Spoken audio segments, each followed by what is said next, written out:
For a group of first responders at a recent exercise, working together was the whole goal. A combined effort featuring soldiers, airmen, police, firemen, and a host of civilians worked together to practice for a mass casualty exercise known as Skyfall at Fort Carson, Colorado's Arrival Departure Airfield Control Group Section, or ADAG.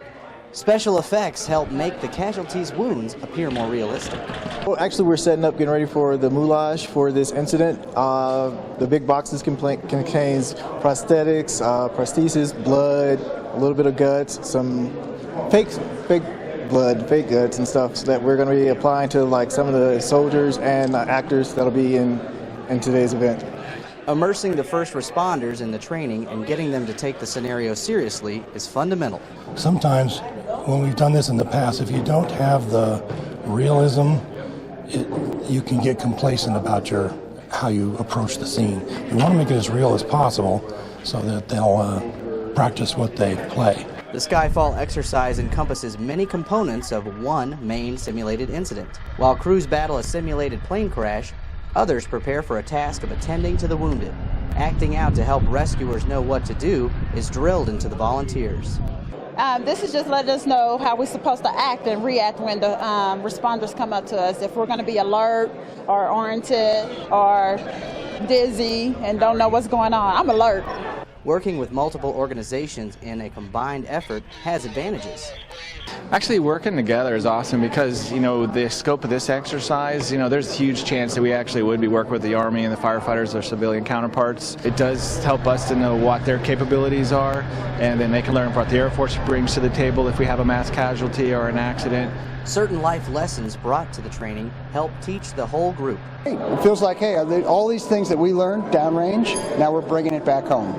I mean, we learned that about traumatic brain injury, we learned that about damage control resuscitation, we learned that about how to sort of prevent death on the battlefield. We can do this here at home, and we can do it well. Working with different entities can be problematic, but several groups in the event have a solution. The military collaboration has been an opportunity to set up coordinated efforts, partnerships, relationships with them. And so coming in here really is more of a test of how the communication would flow. The relationships are already established and everyone would get along and work very well together. Some wounded patients cannot be treated by the ADAG and must be moved to a hospital. To move them, helicopters are used, and not just the typical Blackhawks. Life flight helicopters are added to the scenario, but sharing the runway has its challenges.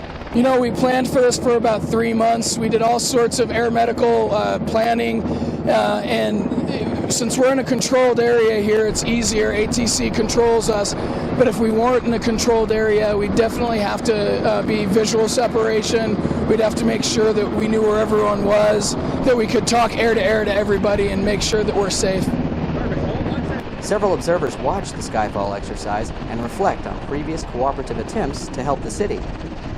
You look back at the Wolf Canyon fire a couple years ago, and then subsequently the Black Forest fire, and then the flooding that we had last September. It's just the latest example here this morning of all this collaboration we have in our region. I'm just so proud of everybody involved. The patients arrive at a local hospital and begin treatment to fix their maladies. Exercise complete, the organizers and participants return back to their original functions, ready and able to join together if the need ever arises. Sergeant Toby Wall, Fort Carson, Colorado.